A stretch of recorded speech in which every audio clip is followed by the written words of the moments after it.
Hey, let's talk about these cute little things that I made. I'm just gonna show you really quick and do some little spin arounds, and then we will get into it.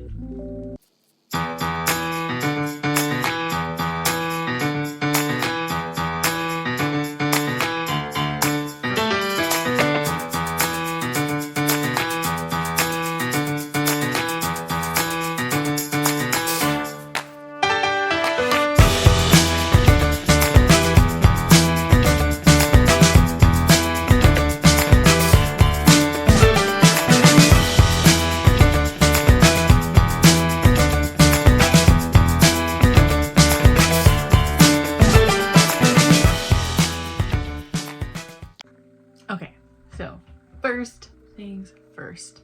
So these cute little people, super straightforward, right? You can do however many characters you want. You could do all 12 apostles if you really wanted to. But I did two different Jesuses. I did the one where he's like, you know, in the garden, on the cross, like before he's resurrected. And then I did the resurrected Christ. Two different ones. You could do three different ones.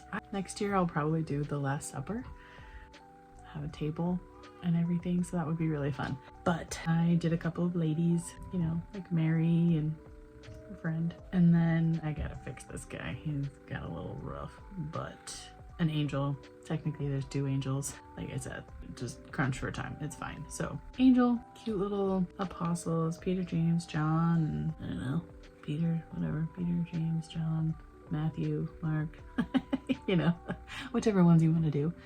So fun. So yeah, anyways, you need little people. All I used were these. Yep, good old Amazon or Michael's or Hobby Lobby. Pretty much anywhere has these cute little peg people. They come in a few different sizes. There's like itty bitty babies, which it works because I have more things planned for them. But yeah, if you want them all the same size, they have those options. If you want them in a variety of sizes, there's also those too. So start with your little people, because you need your kiddos to play with something, right? And reenact little Easter scenes. So there is that. First thing I made was the tomb. I had this idea. I really wanted my kids to be able to play with something, have something tangible for Easter that wasn't super cheesy Easter bunny, you know, like that stuff is totally fun, don't get me wrong, but trying to make Easter a little more meaningful. So we're gonna talk about this guy. Let's get into it. Seriously, all you need is cardboard that's been lying around. I have had corkboard lying around. I need to fix this seam here, but corkboard. This whole thing is corkboard. This is corkboard. The little stones, corkboard. Okay, covered and slathered in Mod Podge. So there's like cardboard, chipboard, like old cereal boxes. I love chipboard, cereal boxes, cracker boxes, anything that's not that like Amazon box cardboard. Obviously paint, then felt. I used felt for all of the flowers and grass and all of that. This was a spool for my husband's 3D printer filament, whatever that stuff is called. I don't know what it's called. Anyways, I have another one. Let me show you this thing. Okay. I know not everyone has a 3D printer. I know not everyone just has random spools lying around, but listen, you craft. If you are artsy and if you like to recycle, if you want, like, you've got something lying around that can help you with this, okay? Even if you don't want to make a massive one, okay? Like, I'm sure there's the big spools of ribbon heck, you could use that as your starting point. But what I'm trying to say is, so like what I did was I cut here, right, to make a semicircle, and then I opened up one of the ends bigger and then covered up the back. So you could literally just recreate this shape with cardboard. I will definitely be trying to do that. Because I think I'm gonna make some as gifts for people. But yeah, so this is this to this. Da, da, da. And this was a tape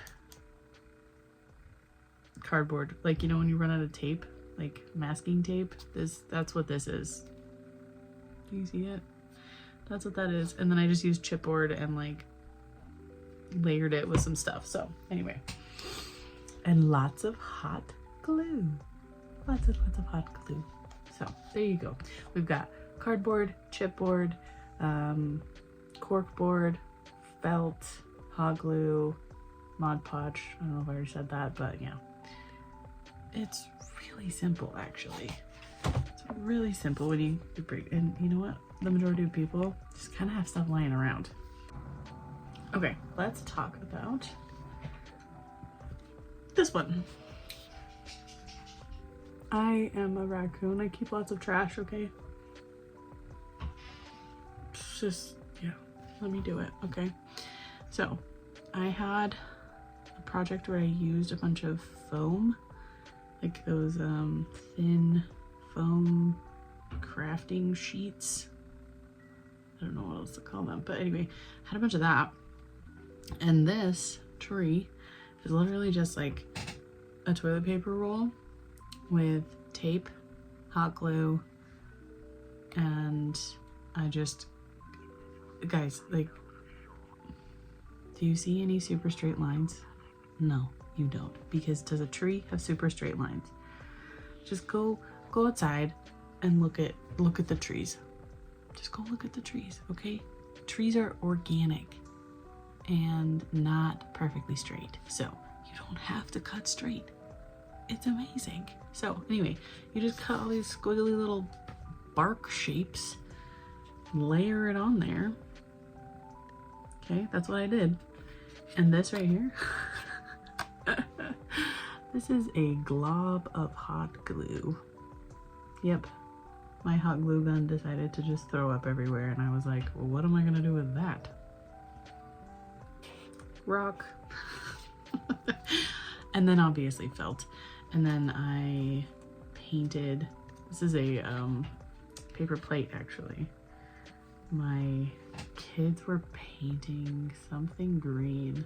They had green paint on plates, and then of course they always like to mix them and whatnot, and so I took it and I cut little tree shapes. The back obviously looks different, but here's my little thing. And I didn't throw away, this is just like probably a gift I got. I can't even remember what was in it, but yeah, no, I like to keep these little boxes, if they're good boxes, not just like cheap boxes. And I hot glued it all in there, gave it some fun texture. Yeah, and then this, the cross, is all corkboard, because I don't love cutting it because it like gets all these little tiny pieces everywhere, but I love how it looks. You know, there's also a little clothespin in there. I need something to like keep it straight. So anyways, there's that. My son actually broke this right here. This piece came off, so I ended up using epoxy on it to like reinforce it, and it's a lot sturdier. But yeah, no, just little details. I used a popsicle stick for that and just some string. Again, popsicle stick, Sharpie. And this is the other half to that box. Seriously, you don't have to throw anything away. Doesn't hurt anybody to have a little recycle box to scrounge through and craft. So anyways, that is the whole collection. But then I have this cute little bag that I put the people in. Obviously I'm gonna need a bigger bag next year when I make more, but they all fit in here pretty nicely, and that way I can store them and I can reuse this. I can use this bag for when they like bury Jesus, right? Like then you stick it in the tomb, play with it. It's great. So anyways, I hope you enjoyed that. Yeah, let me know. Let me know if you actually would like to, you know what? I don't care if you want to see it. I'm just gonna make the video anyway because I have this cool thing and I wanted to make some more stuff with it in as timely of a manner as I possibly can. So keeping it real. Obviously, if you do want to know when I do the actual tutorial on how to make them and watch me make them, subscribe, reach out, all that fun stuff. You know the drill. Bye.